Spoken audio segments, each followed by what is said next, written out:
Good afternoon. We are still in the afternoon. We are just in the late afternoon, and I've decided to come back with another video. This time, I feel like I haven't talked. I've talked a lot every time I want to talk about money, but I haven't talked about this whole. I got a bone here. I got 100 bones in my body, or whatever. I got a lot of bones in my body, or whatever. And I always talk about these bones as being guys similar who are all about being self-made and all that stuff. Now, when I talk about this, I'm not talking about specifically one type of person. You know what I mean? Oh, this type of person rides a sport bike. Like a sport moto. This person rides a sport bike.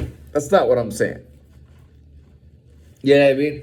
I'm not. That's not what I'm saying. That is part of what I'm saying, though. That's not all I'm saying. This type of person can be in different type of fields. And I'll tell you, man, some of the top self-made people in this world have hit rock bottom hard. You know what I mean? I've hit rock bottom really hard. You know what I mean? These guys know what it's like to hit the rock bottom. They know what it's like to be forgotten. They know what it's like to be picked on systemically or stereotyped. And I'm not talking about racially, just stereotyped for who they are. These guys know, these guys have had those difficult times, and they have different lives in different areas and different neighborhoods they grew up in and all that stuff. You know what I mean? Sometimes these guys are even born rich. You know what I mean? A guy's born rich, but he still has this, thing on his shoulder where he wants to prove that he's self-made. And he's got a notch on his shoulder, and he wants to prove that, money aside, that he has what it takes to be the man, right? So we're not talking one type. We're talking about any type of thing, and we're not talking about somebody that just stays by themselves. We're not talking about loners here.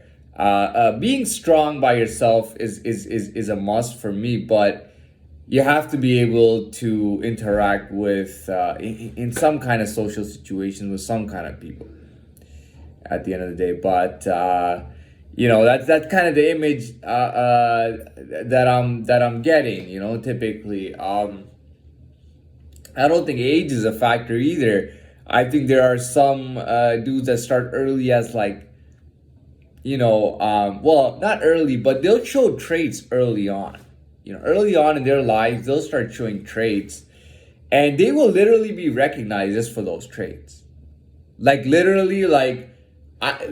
could carry traits with me when I'm 16 years old, and people can look at me, especially those guys. They can look at me and be like, "Yeah, he's got what it takes, and he's gonna be that one day." It's just understood.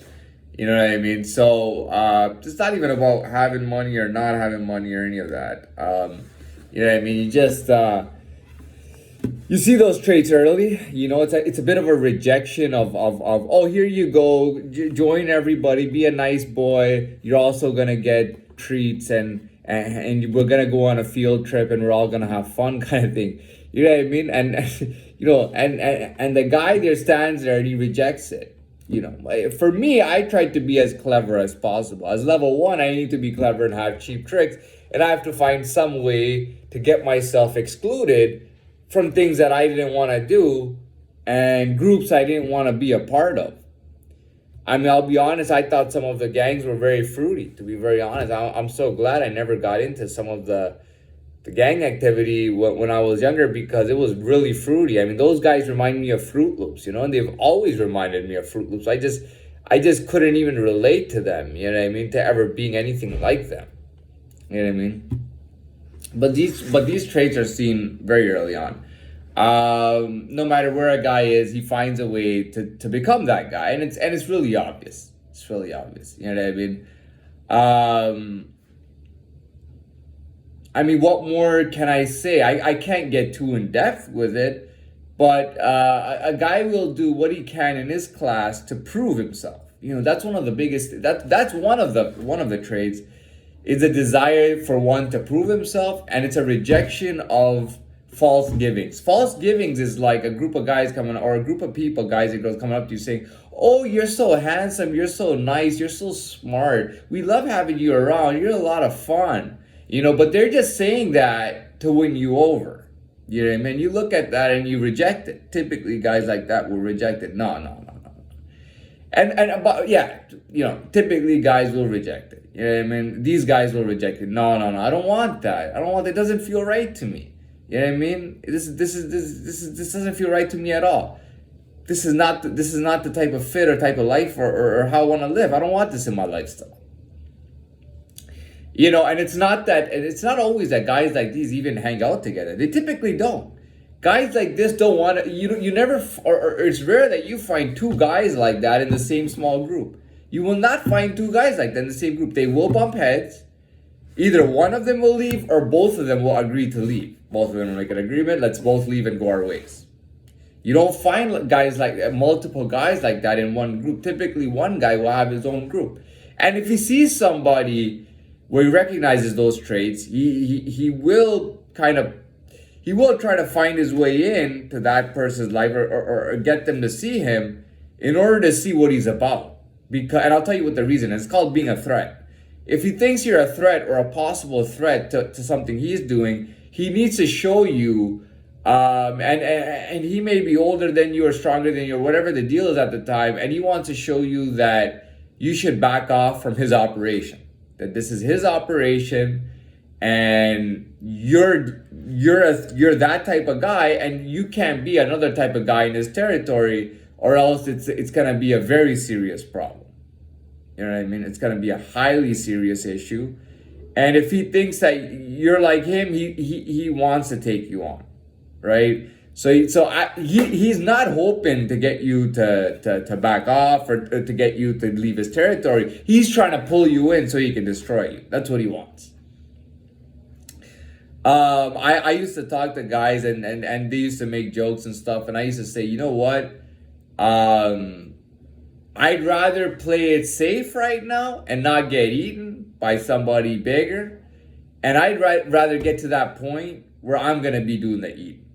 You know what I mean? I'd rather be a little smart and survive my way through till I can get to the point till I'm the big dog, and then I'm eating them all. And the guy is just getting eaten up. You know what I mean? Years down the road, you know what I mean? He's stayed out. He's accepted. He's accepted that this guy is out of his business. He's out of his business. They're out of their business. And he has no way to get in anymore. And he's going to live his life, although he will hear about this guy all the time. He'll live his life until one day he finds out that the guy robbed a bank. And he's thinking to himself, what the fuck just happened, man? I totally fucked it all up.